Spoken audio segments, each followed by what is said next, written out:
Приветствую всех, кого заинтересовала тема проектирования катапульты Леонардо да Винчи.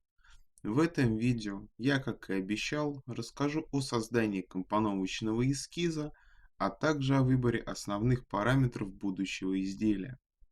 Для избежания недовольных комментариев хочу сразу сказать, что цель данного цикла видео не показать, как моделировать в SolidWorks, а рассказать именно о принципах проектирования.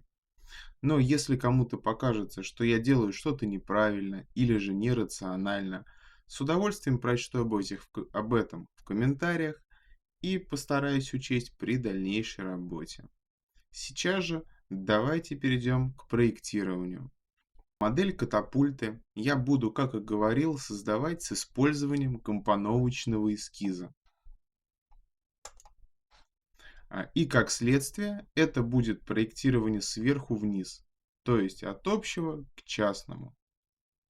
Как я рассказывал в первой части видео, в основе катапульты лежит рама, состоящая из двух боковых треугольных балок и двух поперечных прямоугольных балок. С них мы и начнем наш эскиз.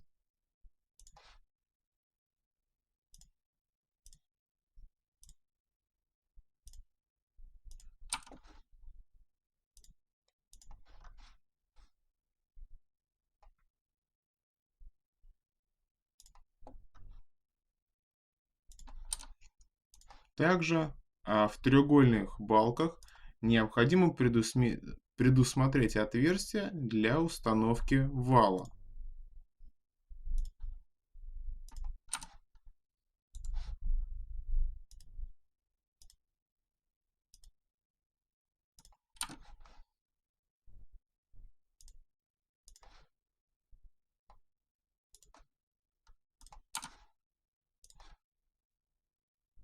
Вот это отверстие.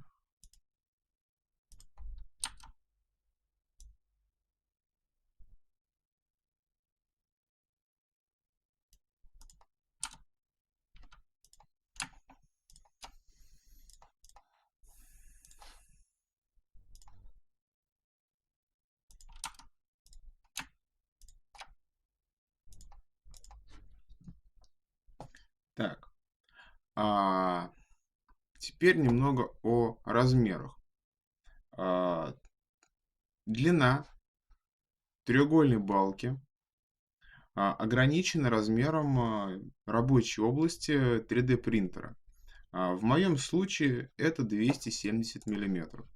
То есть вот этот размер по длине 270 миллиметров. Больше он быть у меня не может.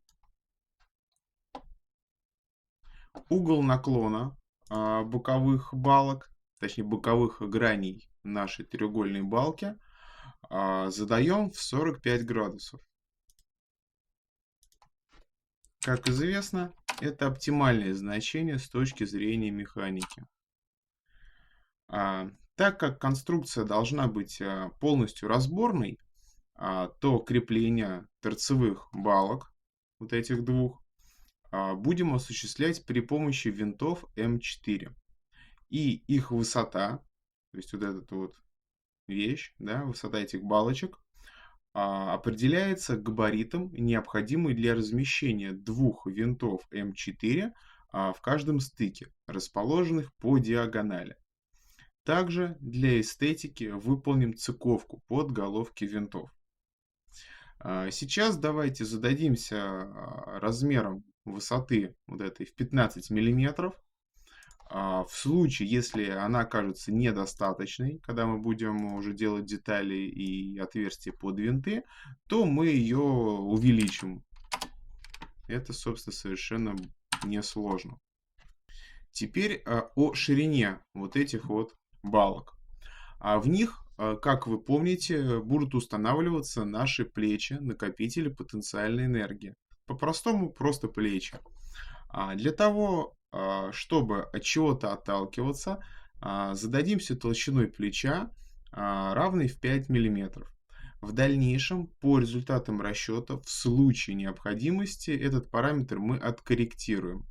Вообще хочу сказать, что прочность всех деталей конструкции катапульты выбирается таким образом, чтобы самым слабым звеном оказалось именно вот это сгибаемое плечо.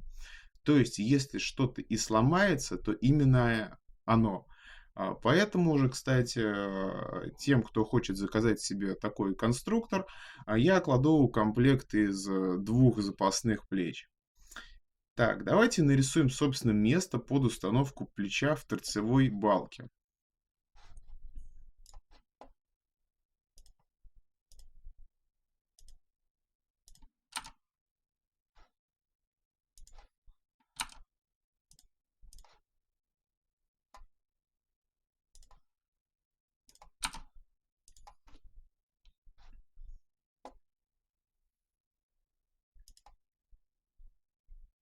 Сейчас я все поясню.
Вот как-то примерно так. А более широкая часть, вот эта вот, у которой стоит размер 6 миллиметров, необходима для того, чтобы обеспечить две зоны гарантированного контакта. То есть вот здесь и вот здесь мы гарантированно будем контактировать плечом с нашей балкой. А также для более равномерного распределения напряжений. Если весь вот этот паз сделать одинаковой ширины, сверху донизу, да, сделать одинаковой его толщины, то у нас возникнет концентратор напряжения вот здесь вот на верхней кромочке, а нижняя часть нашего плеча, она практически работать никак не будет. И вдобавок, к тому же, мы не сможем добиться равномерного прилегания нашего плеча, который будет сюда вставляться, по всей вот этой длинной поверхности. То есть, вроде как у нас будет и длинный паз, вроде как здесь такая большая площадь контакта, но на самом деле этого никогда не будет. Контакт будет какой-то точный, в непонятных местах, совершенно неопределенный. А также вот эта вот надстроечка, вот эти вот 10 миллиметров, которые я нарисовал, она будет только в том месте, где будет ставиться само плечо. И этот выступ необходим для того, чтобы разнести точки опирания плеча. Да, то есть, чтобы у нас было раз и два. Две точки опирания у нашего плеча. Достаточно ли будет вот этих 10 миллиметров? Это покажет в дальнейшем, собственно говоря, расчет. С другой стороны, нужно сделать то же самое. Я не делаю это зеркалкой и никак еще, потому что, чтобы иметь возможность в случае необходимости, если вдруг понадобится независимо менять параметры этих балок. Поскольку это все-таки две независимые детали, они будут отличаться. Поэтому лучше немножко потратить времени, но сделать их независимыми друг от друга.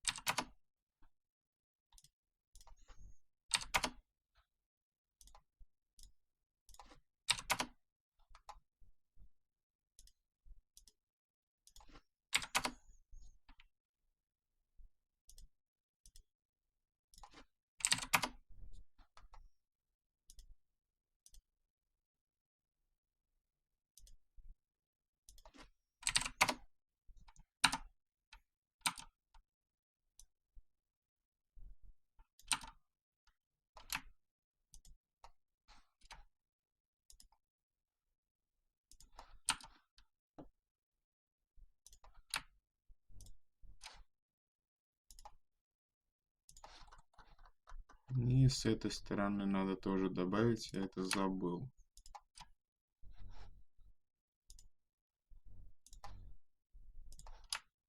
Можно было задать, допустим, равенство. Здесь, собственно, это не принципиально. Теперь, собственно, о самом плече, который сюда будет устанавливаться. Длина плеча должна быть максимально возможной, потому что это позволяет, во-первых, добиться необходимой его гибкости и способности изгибаться, как следствие, да, на максимально возможную величину, что в свою очередь обеспечивает максимальную энергию. Принцип здесь такой: чем большее перемещение совершит наше плечо под действием силы, да, и под действием, чем больше силы, чем больше перемещения, тем больше будет потенциальная энергия, накопленная в этом плече. Собственно, в этом и является наша задача — максимизировать энергию выстрела. В моем случае, как вы уже, наверное, поняли, максимум, который я могу напечатать, это 270 миллиметров. Нарисуем это плечо,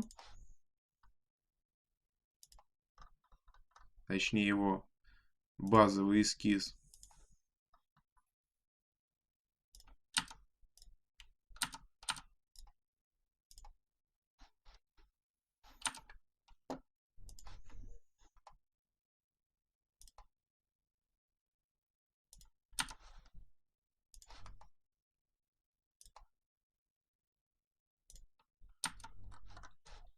И поставим размер. Разумеется, оно будет иметь определенную форму, иметь отверстие для крепления, но это все уже будет не в компоновочном эскизе. А с другой стороны, вот здесь в эту балочку, плечо мы получим вставкой уже в модели второй копии детали.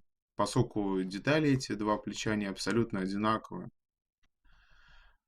Из условия равнопрочности, да, в принципе, если говорить вот про эту балку, в теории можно было сделать торцевую балку, да, шириной в 10 миллиметров. То есть задать вот эту вот величину равной 10 миллиметрам.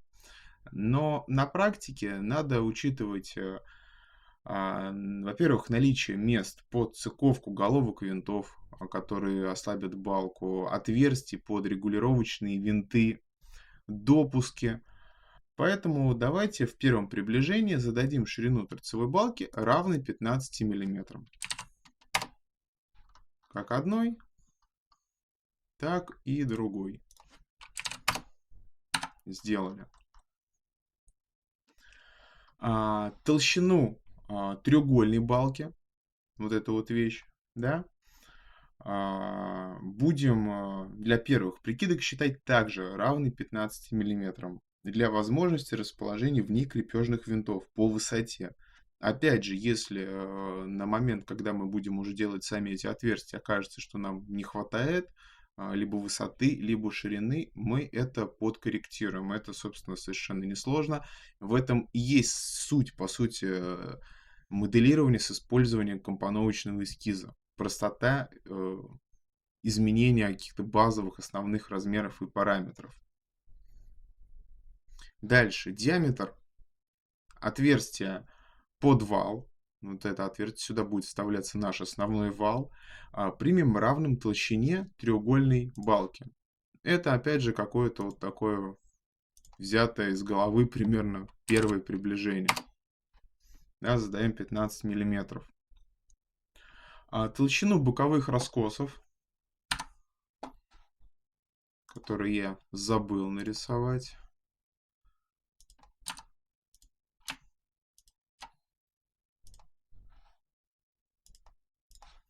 мы зададим на треть меньше, чем толщина основания нашей балки и чем ее центральная часть.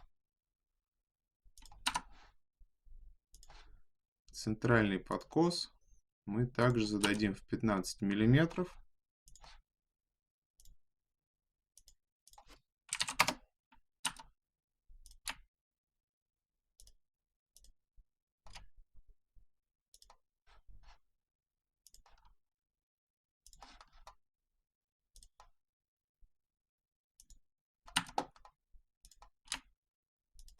Опять же, не использую симметрию, потому что эти балочки, скорее всего, окажутся в итоге разными. Все необходимые скругления, которые здесь, разумеется, радиусы напрашиваются, как необходимые, так и эстетические, мы будем добавлять уже непосредственно в модели, в самом конце моделирования уже даже. Внешний диаметр вот этой вот окружности, да, зададим чуть меньше, чем 2 диаметра центрального отверстия, как, в общем-то, обычно принято. Из каких соображений? Из тех, что в конструкции нашей катапульты, да, отсутствуют силы, направленные непосредственно вверх, и в этой части нет никакой необходимости иметь много мяса. Поэтому зададимся размером не 30 миллиметров, да, как, в общем-то, оно было бы логично, да, и обычно делается, а поставим чуть меньше. Опять же, если что, мы это все изменим. Ну, зададимся, к примеру, 26 миллиметрами в первом приближении. На задней торцевой балке, вот на этой, да, будем называть ее условно задней, на задней торцевой балке необходимо расположить две проушины для установки спускового рычага. Как вы помните, он в этом месте у нас располагается. Давайте это сделаем. Продлим осюшечку. Нарисуем.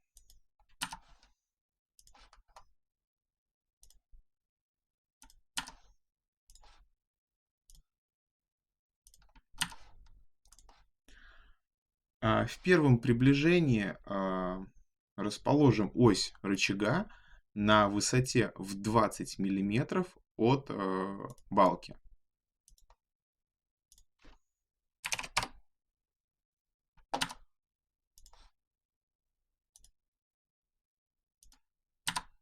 А диаметр самой оси зададим равным 8 миллиметрам. Почему 8? Конечно же, на данную ось не приходится практически никаких нагрузок. И из условия прочности можно было бы сделать ее хоть 4 миллиметра. Но столь малые диаметры создадут дополнительные трудности при печати. И по возможности я буду стараться не делать оси менее 8 миллиметров в диаметре. Внешний диаметр здесь опять же в силу отсутствия каких-то больших нагрузок мы зададим не 16, а, к примеру, сделаем вот так вот, 14 миллиметров.